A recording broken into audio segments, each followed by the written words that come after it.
What if I told you the Squid Game might not be entirely fiction? What if the horrifying games, the masked guards, the desperation for money weren't just Netflix storytelling, but rooted in real-world events and underground history? This is not just a show. This might be a warning. Millions watched in horror as desperate contestants competed in twisted childhood games, all for the promise of a life-changing reward or a brutal death. Let's rewind to the early 1990s in South Korea.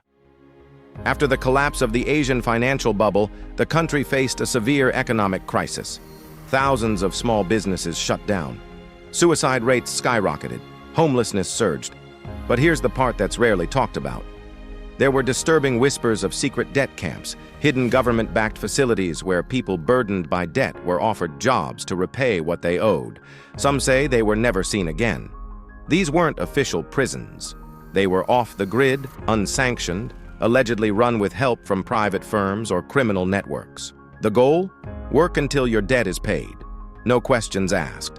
In 1993, a South Korean investigative journalist named Park Ji-hoon disappeared while researching these rumored labor camps. His final article draft, which was never published, reportedly referenced something called the game. It was described as an underground survival competition where winners were given money, and losers, well, they disappeared. Of course, none of this was ever confirmed. The government denied all allegations, but it left a haunting question behind. Was Squid Game inspired by events that the world simply chose to forget? Now let's jump forward. The show's creator, Hwang Dong-hyuk, wasn't just inspired by fiction.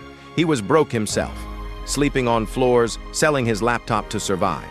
He said he saw the world as a place where the poor were just entertainment for the rich. That feeling became Squid Game.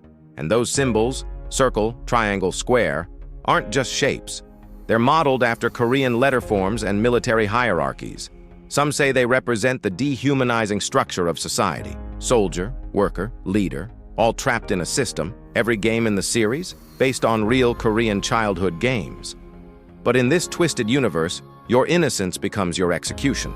Now let's talk about the VIPs, the masked elites who watched people suffer while sipping champagne. They were fictional, or were they? In the darkest corners of the internet, there are rumors of wealthy individuals funding high-stakes private games. In 2008, an anonymous hacker claimed to have discovered footage of a real-life Squid Game in Eastern Europe. The video was never verified. The hacker disappeared. No trace. Conspiracy? Probably. But the timing and descriptions eerily matched what we saw in the show over a decade later. And let's not forget the rise of real-life Squid Game attractions after the show's success. Most were harmless fun recreations, but not all of them. In 2021, news broke of an illegal event in Indonesia where participants were allegedly made to compete in dangerous stunts for money.